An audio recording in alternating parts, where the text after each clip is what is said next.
And I think Yolanda Adams. I never even know when Yolanda Adams was a minister. She said Bishop Morton was her bishop. That's what she said. And then she went back to Texas. I know she started off in Texas. She went back to Texas. And I said, I don't know what's going on with this Yolanda Adams person, but I do like Yolanda Adams, you know. She was on Sunday Best. She was a judge on Sunday Best. And I thought that they was inviting me for Sunday Best. That's what I thought. I thought they was because I had introduced myself on the internet and told them I was a songwriter, you know, CeCe Winans and all of them. And Kirk Franklin knew that I was a songwriter because he knows my family members, the Kirklands, you know, his family. So they knew that I was a songwriter. He knew who I was, you know, from the get-go. So I didn't, because he's deal with Laverne Lattimores and the Lattimores. He deal with the Lattimores, the Copelands, the Woodsons. He deal with all of them. So his family does. The radio station. Vicki Winans knew who I was. Everybody knew who I was. And what made me so irritated by these people that's always traveling around and they want support of their albums. They want support of their music and stuff. They want support. And this lady, she said it the best when I was at a kitchen. I was at what's called City of Refuge in Atlanta, which was some weird stuff going on in there. Oh Lord, I say heaven help the children. I was praying for the kids. You hear me? I'm praying for the kids. I said, oh Lord Jesus. I said these kids need some help. You know. But some people, I just don't see no need for people starting organizations, nonprofit organizations, if you're gonna steal the money. If you're gonna steal the money and live off the money and do everything wrong about the money, and you be on these television shows, these TV news, CNN, ABC, all this stuff is just to promote stealing money.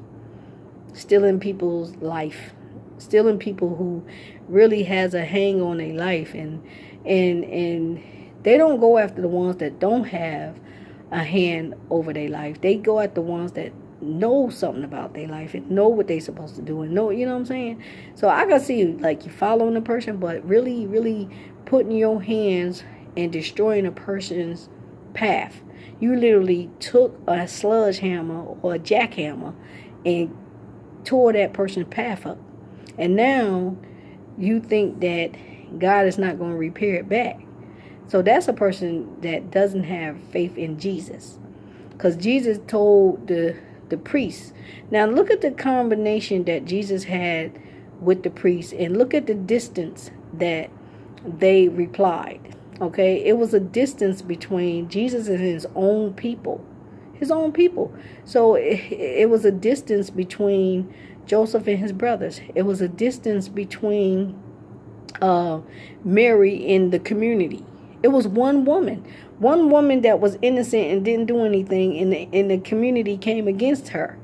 And then one child, because he was 20 years old, one child in the whole community came against that one child. And these was Israelites. These was high priests. These was high priests. People been in the church for years and years and years and years and years. Came against one person that was right for the community. You know, and so everybody got their ears on and their earplugs on, phone lines, and you know, out here trying to sabotage because they want power. They want power. These people has opened up these church doors.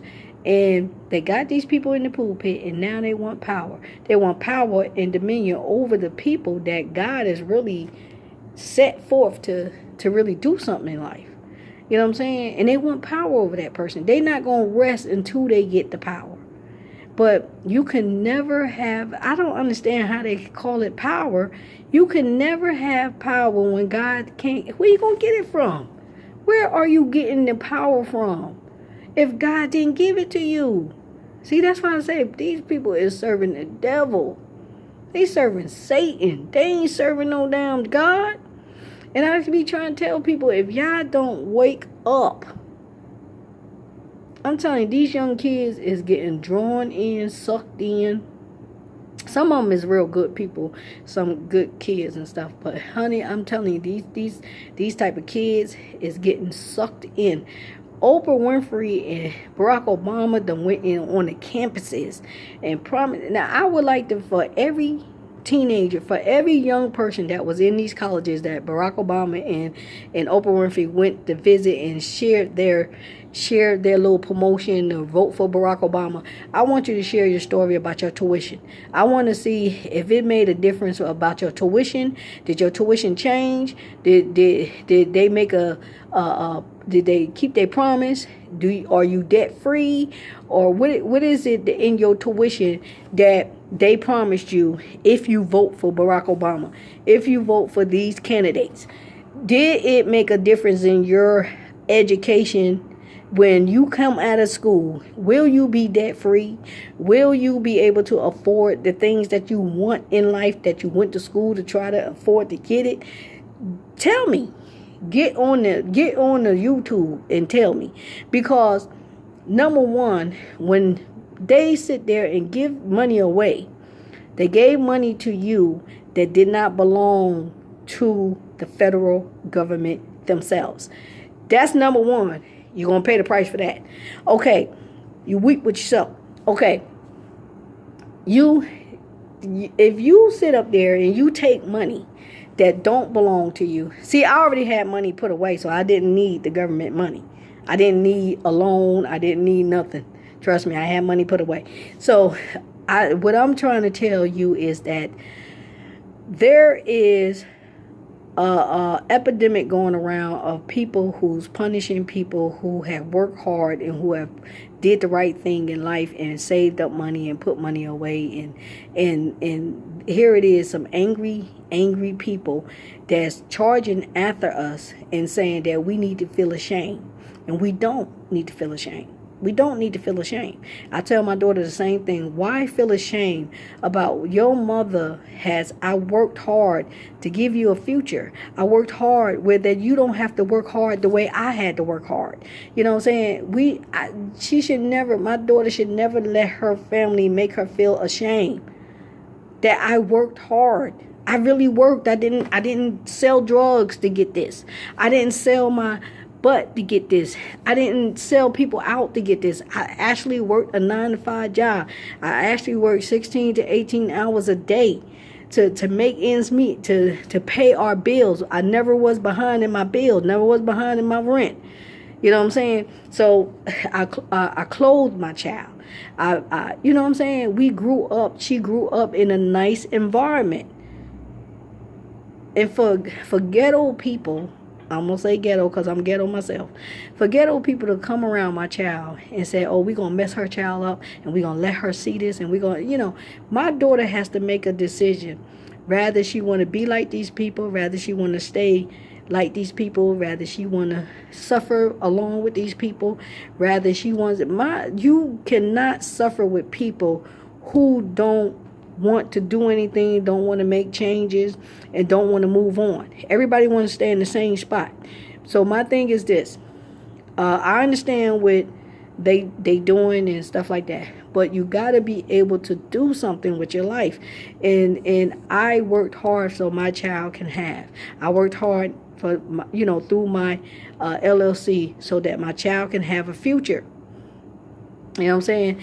So regardless of what my kin folks is thinking, regardless of what they said on their butt and they did not do, and their mothers did not do, I'm not going to sit here and take the blame for what their mothers did not prepare for their children. I prepared for mine, and I'm not going to feel guilty for it.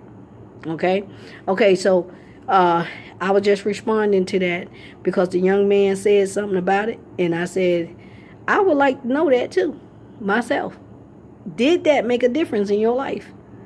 Give me a call. I mean, not give me a call, but hit me on the Facebook, not the Facebook, the YouTube. See you later.